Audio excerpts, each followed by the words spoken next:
Dear students, we begin with first chapter of physics, that is units, dimension and vectors. From that we start the first topic called physical quantity.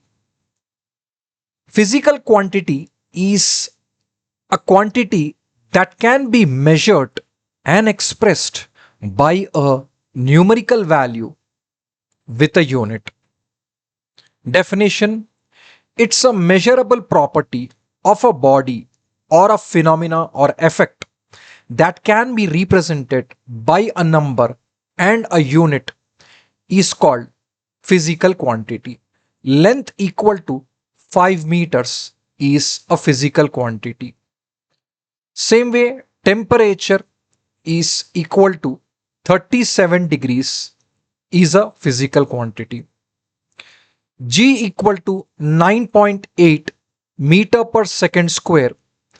This is also a physical quantity. So it is represented by a numerical value and units. Force is also another example of physical quantity.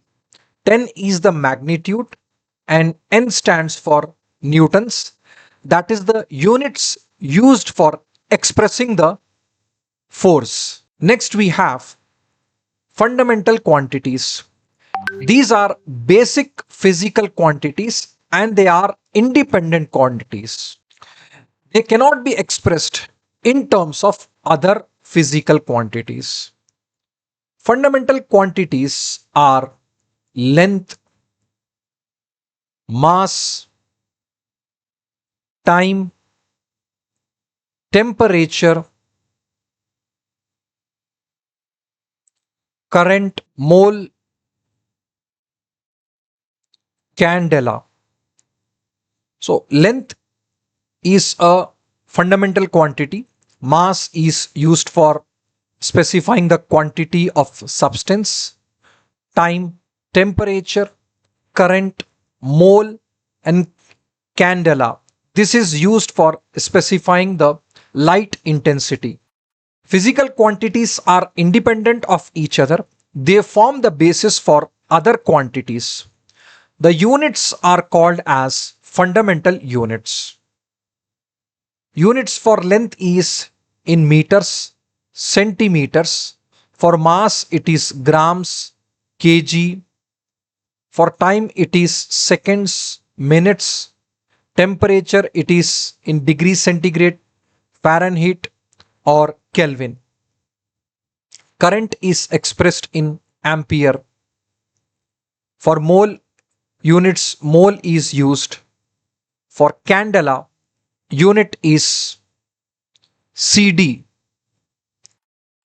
Derived quantities are those physical quantities that are obtained by combining the fundamental quantities through mathematical relation. That could be done by multiplication or division. If you take an example of density, density is expressed as kg per meter cube. So here the fundamental quantity that is being used over here is mass and length. For velocity, it is expressed as meter per second. Meter is the fundamental quantity of that is generally for representing length, and second is for time. So likewise, we can derive many other quantities using the mathematical relations such as multiplication and division. Differences between fundamental quantities and derived quantities. Fundamental quantities are independent. They are obtained out of the independent quantities. They cannot be expressed in terms of other quantities. Derived quantities are expressed using the fundamental quantities. There are 7 SI base quantities. For derived quantities, the number is unlimited. Units are called as Base units, example, length, mass, time, temperature, current, all these are examples of fundamental quantities. Derived quantities units are derived using multiplication and division of fundamental quantities. Likewise, in velocity, we find it as expressed in length per time. Same way for force, pressure, it can be expressed as, for force it is kg meter per second square, or force is also expressed in kg force. Kg meter per second square is for Newton. So here the units we are using is mass, length and time.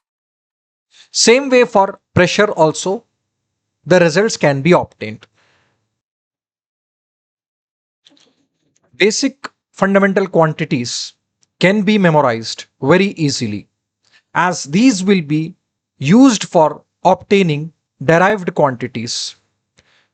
Basic fundamental quantities can be memorized by using this logic LMT plus AKMCD.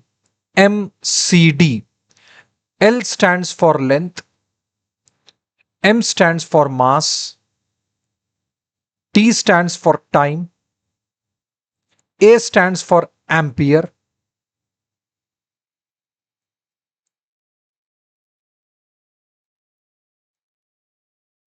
K stands for Kelvin, M stands for mole, and CD stands for candela.